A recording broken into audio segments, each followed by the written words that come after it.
Welcome to Educase Academy. UP लेखपाल के exam के कंटेक्स्ट में हम लोग ग्राम समाज और विकास के बारे में पढ़ रहे थे। आज के इस लेक्चर में हम लोग कुछ बेसिक और लेकिन बहुत इंपॉर्टेंट टर्म्स के बारे में पढ़ेंगे। एक ये छोटा शॉर्ट वीडियो रहेगा, लेकिन ये this will be very helpful in context with UP लेखपाल। सेम इंफॉर्मेशन आप लोगों को विलेज डेवलपमेंट ऑफिसर है वीडियो का एग्जाम होने वाले हैं, उसमें भी आप लोगों को सारी इंफॉर्मेशन काफी हेल्पफुल रहेंगी। ठीक है, आइए देखते हैं। सबसे पहले नक्शा क्या होता है, मैप क्या होता है। ठीक है, पहली बात, हर विलेज का, ये तो देखिए बहुत आम भाषा है कि हर एक गांव का एक नक्शा होना बहुत आवश्यक होता है कि भाई पता रहे कि विलेज कहां से कहां तक फैला हुआ है, उसकी मेन बाउंड्री क्या है। ठीक, उस एक चीज और यहाँ पे है, गांव के नक्शे को शजरा भी बोलते हैं। बहुत इंपॉर्टेंट टर्म है, पूछ सकता है शजरा क्या होता है। गांव का जो नक्शा होता है उसको शजरा भी बोला जाता है।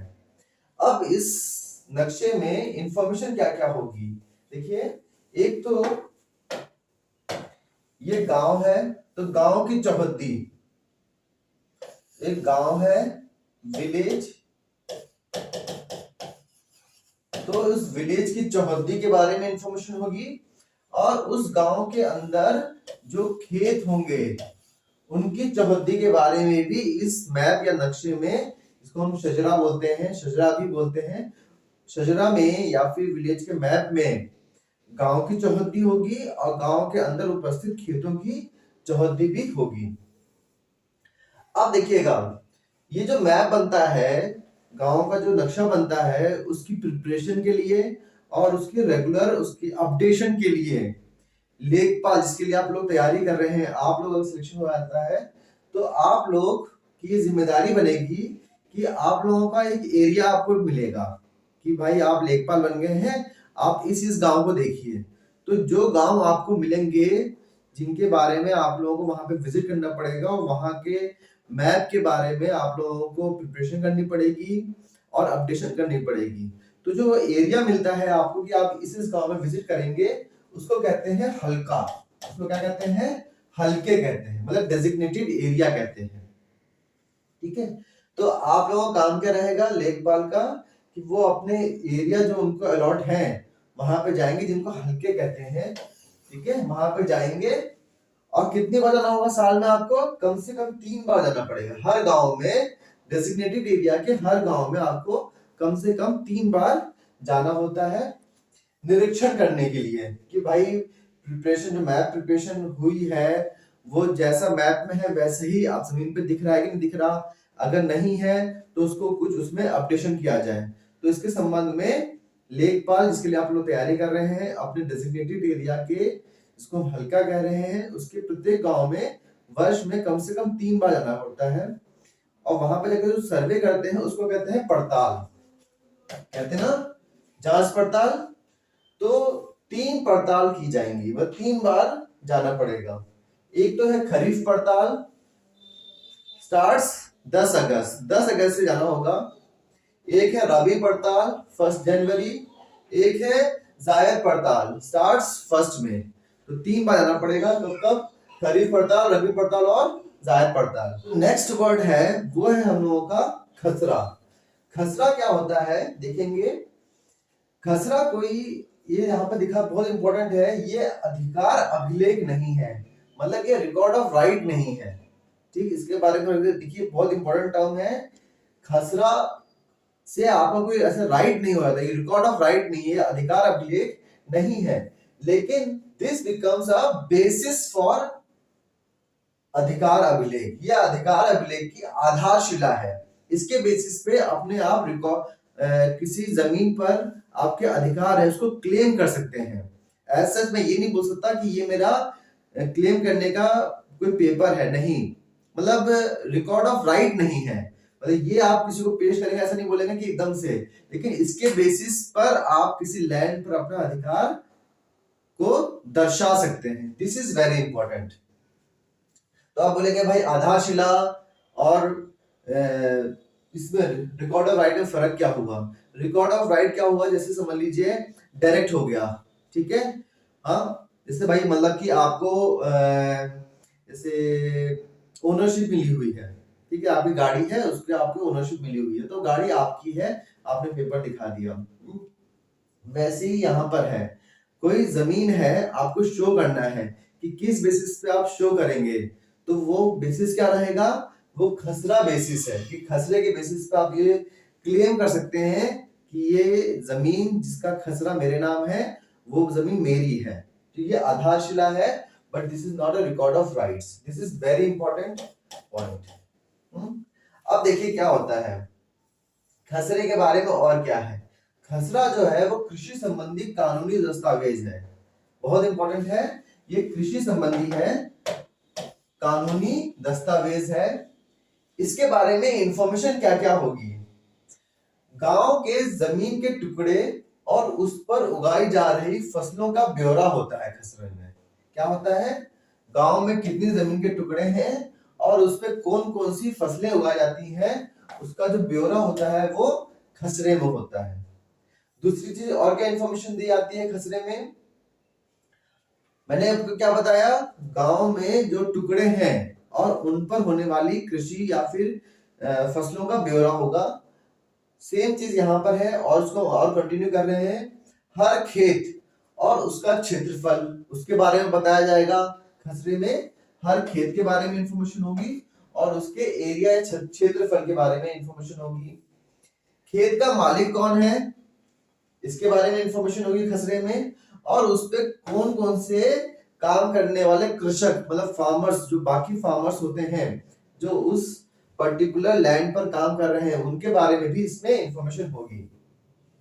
उस खेत में होने वाली फसलों के बारे में इंफॉर्मेशन होगी, और उस खेत में कौन सी मिट्टी है, किस प्रकार की मिट्टी है, काली मिट्टी है, जलोढ़ मिट्टी है, लाल मिट्टी है, भूरी मिट्टी है या फिर रेतीली मिट्टी है, कैसी भी मिट्टी होगी, मिट्टी का प्रकार होगा।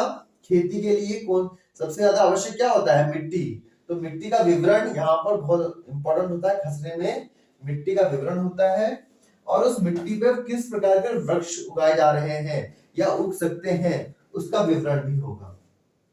हम लोग ये इंफॉर्मेशन बहुत ज्यादा इंपॉर्टेंट है क्योंकि हम लोग आम सभी ने कभी ना कभी खसरे के बारे में सुना ही होगा, क्योंकि ये लैंड से बहुत जुड़ा हुआ इंपॉर्टेंट टर्म है।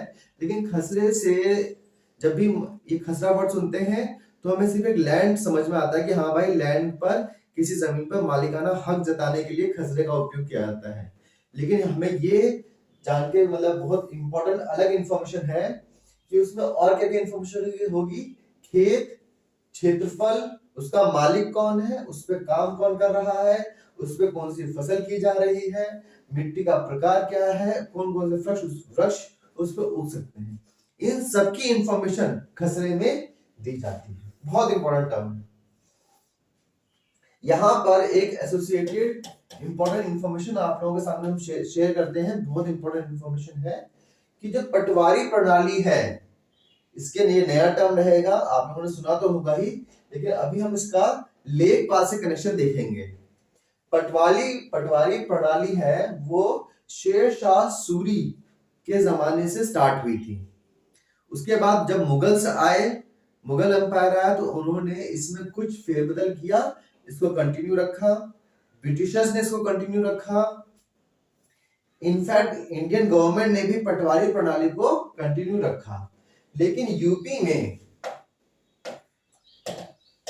यूपी में चौधरी चरण सिंह की जब आई, ठीक है, उनके जमाने में पटवारी प्रणाली को समाप्त किया गया और पटवारी को ही, उसी पद को आजकल क्या बोला जा रहा है, लेखपाल बोला जा रहा है। तो पहले के जमाने में जो पटवारी काम करते थे, आज वही काम लेखपाल कर रहे हैं। ठीक है, अब एक और देखते हैं, खसरा हमने पढ़ा, अब हम देखते हैं एक और वर्ड, खतौनी। सेम है, थोड़ा सा इसमें डिफरेंस है, देखिएगा। खतौनी क्या है, खतौनी वर्ड यूपी के भू राजस्व अधिनियम के अंतर्गत ये वर्ड कहीं नहीं मिलेगा आपको। खतौनी वर्ड ऐसा कहीं वर्ड लिखा हुआ नहीं है, पहली बात तो इंपॉर्टेंट ये वाली है। क्या आप पूछे भाई खतौनी वर्ड कहाँ पे लिखा हुआ है, कहीं पे भी आपको खतौनी वर्ड यूपी के भू राजस्व अधिनियम में कहीं पर भी आपको नहीं दिखाई देगा। लेकिन ये जो भू राजस्व अधिनियम में एनुअल रजिस्टर होता है, एक वार्षिक रजिस्टर होता है, एक पेज होता है एनुअल रजिस्टर। उसके जो धारा 33 में वर्णित होता है जो चीज, उसी को हम खतौनी कहते हैं। खतौनी वर्ड यूपी के भू राजस्व अधिनियम में नहीं है, लेकिन भारत के जो भू राजस्व अधिनियम में मान लीजिए एक चैप्टर है, कौन सा चैप्टर है, एनुअल रजिस्टर, उसके अंदर एक धारा है धारा 33, उसमें जो चीज मेंशन होती है उसी को कहा जाता है खतौनी। अब वो चीज होती क्या है जो जिसको खतौनी बोला जाता है, वो हम देखते हैं। क्या चीज मेंशन होगी धारा 33 में? किसी परिवार या व्यक्ति के सभी खसरों की सूची उस परिवार व्यक्ति की खतौनी में होती है। धारा 33 में क्या होगा कि किसी परिवार या व्यक्ति, गांव के किसी परिवार या व्यक्ति के सभी खसरों की सूची दी जाती है धारा 33 में। व्यक्ति या परिवार के खसरों की सूची जो होती है उसी को बोला जाता है खतौनी बोला जाता है। नेक्स्ट देखते हैं दिनचर्या बही क्या होता है या फिर डायरी क्या होता है। Land record manual para 47, land records manual para 47 में ये बोला गया है कि हर लेखपाल के पास एक डायरी होनी चाहिए। उसी डायरी को क्या बोला जाता है? दिनचर्या बही बोला जाता है। उस डायरी में लेखपाल करेंगे क्या? लेखपाल या फिर आप जब भी सिलेक्शन होगा तो आपका काम क्या रहेगा कि आपका जो डेजिग्नेटेड एरिया है, इसको हमने बताया था हल्के, उस हल्के के संबंध में आप दिन भर में आपने कौन सी प्लानिंग की है, क्या एक्टिविटी की है, वो सब अपना आप इस दिनचर्या बही में आप मेंशन करेंगे, जिसको हम डायरी कह रहे हैं दिनचर्या बही। उसमें लेखपाल की जिम्मेदारी होगी कि अपने हल्के या फिर डेजिग्नेटेड एरिया के संबंध में कोई भी काम कर रहे हैं दिन भर में, वो सब आप वहां पर मेंशन करेंगे। इसकी जो डेट कब से कब तक होगी, मतलब कब से शुरू होगी डायरी और कब खत्म होती है, फिर आपको सबमिट कर देनी पड़ती है।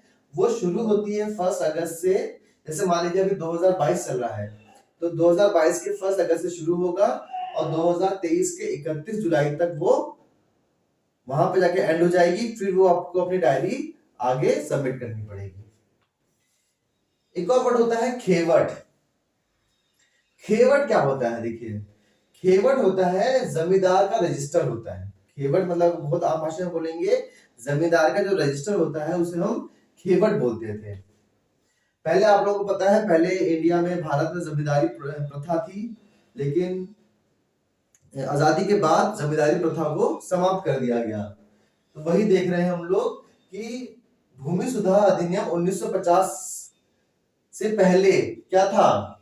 जमींदारी प्रथा थी। उसके बाद क्या हुआ? जमींदारी प्रथा खत्म हो गई। तो भूमि सुधार अधिनियम से पहले हर गांव में जब जमींदारी प्रथा चल रही थी तो हर गांव में 2 अधिकार अभिलेख थे, 2 प्रकार के रिकॉर्ड ऑफ राइट्स हुआ करते थे। कौन कौन से? एक होता था खेवट, एक होता था खतौनी। खतौनी हम लोगों ने अभी देखा था। खेवट क्या होता है? हमने देखा कि जमींदार का जो रजिस्टर होता है उसे खेवट कहते थे। लेकिन जब जमींदारी प्रथा खत्म हो गई तो मेरा ये खेवट भी खत्म हो गया। ठीक है, अब क्या बचा है? रिकॉर्ड ऑफ राइट्स एक बचा है, दैट इज खतौनी। रिकॉर्ड ऑफ राइट सिर्फ अब खतौनी रह गया है, खेवट अब नहीं रहा है क्योंकि जमींदारी प्रथा ही हमारी खत्म हो गई है। अब नेक्स्ट वर्ड जो क्या होता है वो है दाखिल खारिज या फिर म्यूटेशन। इसमें देखते हैं हम लोग एनुअल रजिस्टर या वार्षिक रजिस्टर अर्थात खतौनी में जोतदार के नाम परिवर्तन को क्या कहते हैं? दाखिल खारिज या फिर म्यूटेशन कहते हैं। हमने अभी देखा था कि खतौनी क्या होता है? भू राजस्व अधिनियम के अंतर्गत एनुअल रजिस्टर के अंतर्गत धारा 33 में जो परिवार या फिर व्यक्ति के जितने भी खसरों का विवरण होता है उसे खतौनी बोला जाता है। तो जब आप लैंड ट्रांसफर करते हैं, किसी को बेच दिया, ठीक है, तो आपका खसरा भी चेंज होगा। ठीक है, खसरा चेंज होगा मतलब खतौनी में परिवर्तन हो गया। तो उसी प्रोसेस को खसरा तो सेम रहा लेकिन उसका ओनर चेंज हो गया, ठीक है, उसी को हम कहते हैं दाखिल खारिज या म्यूटेशन। बहुत इंपॉर्टेंट टर्म है ये कि जब भूमि के कब्जे में परिवर्तन होता है तब दाखिल खारिज की प्रक्रिया की जाती है। नेक्स्ट इंपॉर्टेंट टर्म है क्या, एग्रीकल्चर ईयर। कृषि वर्ष क्या होता है, ये शुरू कब होगा, 1 जुलाई को शुरू होता है और 30 जून को ये फिनिश हो जाता है, ठीक है। नेक्स्ट जो है इंपॉर्टेंट है वो है मेरा किसान बही। किसान बही क्या होता है देखते हैं हम लोग। इसको प्रिपेयर कौन करता है, इसको प्रिपेयर लेखपाल करते हैं, इसको हम पहले पटवारी कहा करते थे। और ये किसान बही फार्मर के पास होती है, किस पटवारी या लेखपाल प्रिपेयर करके किसान को दे देता है। इसमें इंफॉर्मेशन किस किस के बारे में होती है, इसमें इंफॉर्मेशन होती है कि किसान की खेती, क्या खेती होगी, उसका प्रकार, मात्रा व हक संबंधी विवरण, इन सब के बारे में इंफॉर्मेशन किसान बही में दी जाती है। तो आज के इस वीडियो में हम लोगों ने खसरा क्या होता है, खतौनी क्या होता है, ठीक है, हलके क्या होते हैं, कब कब लेखपाल अपने जो डेजिग्नेटेड एरिया वहां पे जाएंगे, ठीक है, जमींदार के पास किस प्रकार की प्रणाली थी कि वो अपने रिकॉर्ड्स कैसे मेंटेन करते थे, जमींदार खत्म हो गए तो सिर्फ अब खतौनी बची है। तो ये सारी चीजें बहुत इंपॉर्टेंट हैं, हमें हमारे पास इन सब की इंफॉर्मेशन होनी चाहिए। कमिंग लेक्चर में हम लोग बहुत इंपॉर्टेंट टॉपिक है लेखपाल संबंधित कि हमारे पास जो लेखपाल होते हैं जो जिसके लिए आप प्रिपरेशन कर रहे हैं वो किस किस टाइप के होंगे। 2 टाइप के लेखपाल होते हैं, नाम हम लोग अपने नेक्स्ट लेक्चर में उसको देखते हैं। आज के वीडियो को इतना ही। इस वीडियो को ध्यान से देखिएगा। कोई आपको अगर कोई डाउट हो तो कमेंट सेक्शन में उसको बताइए।